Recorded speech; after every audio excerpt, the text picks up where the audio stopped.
அனைத்து உறவுகளுக்கும் வணக்கம். இன்றைக்கு கோவை மாநகராட்சி சார்பாக சக்தி மெயின் ரோட்டில் செயல்படக்கூடிய மாடு அறுவை மனைகளில் 8க்கும் அதிகமான கன்றுக்குட்டிகள் 6 மாதங்களுக்குள் வயதுடைய 8 கன்றுக்குட்டிகளை வெட்டி இறைச்சிக்காக வெட்டுவதற்காக கொண்டு வந்திருந்தனர்.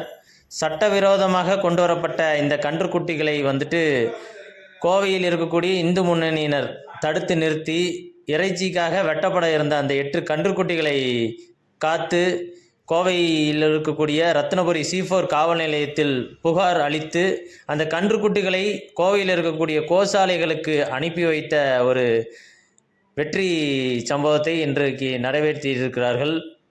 கோவை மாநகராட்சி மூலம் செயல்படக்கூடிய இந்த மாடு அறுவை மனைகளில் இது தொடர் கதையாக இருக்கிறது. சட்டவிரோதமாக கொண்டு வரக்கூடிய மாடுகளையும் கன்றுக்குட்டிகளையும் இறைச்சிக்காக வெட்டப்படக்கூடிய சம்பவம் தொடர் கதையாக இருக்கிறது.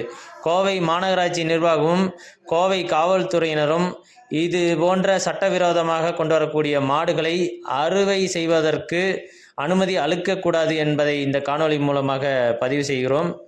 கோவையைச் சேர்ந்த இந்து முன்னணி பொறுப்பாளர் நம்மிடையே. ஜெய் பவானி ஜி, வணக்கம். நான் இந்து முன்னணி மாவட்ட செயற்குழு உறுப்பினர் ஜெயபாலன் ஜி. இன்று காலை ஒரு 10 to 10:30 மணிக்கு நம்ம ஆமணி பஸ் ஸ்டாண்ட்லேருந்து கணபதி நோக்கி போகிற சுண்ணாம்பு கால்வாய் என்ற ஒரு பகுதி ஒன்று இருக்குது. அந்த பகுதிக்கு முன்னாடி நம்ம அரசாங்கத்தால் ஆரம்பிக்கப்பட்ட மாடு அறுவை நிலையம் ஒன்று இருக்குங்க. இந்த காலையில் என்ன விஷயம் நடந்துச்சுன்னு பார்த்தீங்கன்னா, ஒரு வண்டியில் கிட்டத்தட்ட ஒரு 6 மாதங்கள்லேருந்து 7 மாதம் கூடிய குட்டிகள் கண்ணுக்குட்டிகளை கொண்டு வந்து அங்கே இந்த அறுவைகளை கொண்டு வந்து அந்த மாடுகளை வெட்ட கொண்டு வந்தாங்க.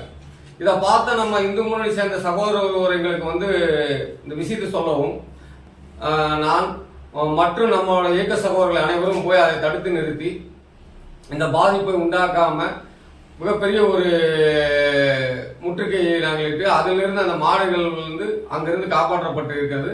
அந்த மாடுகள் அனைத்தும் காவல்துறை மூலமாக இன்று மதியம் ஒரு 11 மணி அளவில் நம்ம கோசாலைக்கு அனுப்புவதாக சொல்லியிருக்காங்க.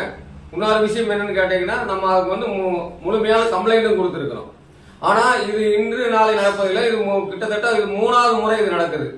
இதை இந்த அரசாங்கம் தடுக்கவே ஆனால் இதை தடுக்க உண்டான சக்தி இந்து முன்னணியில் உள்ளது என்பதை இந்து முன்னணிக்கார ஒருவரும் இந்துக்கள் அனைவரையும் சேர்த்து இது மறுபடியும் தொடர்ந்தால் மிகப்பெரிய ஒரு ஆர்ப்பாட்டமோ போராட்டமோ அங்கு நடப்போம் என்று கூறிக்கொள்கிறோம்.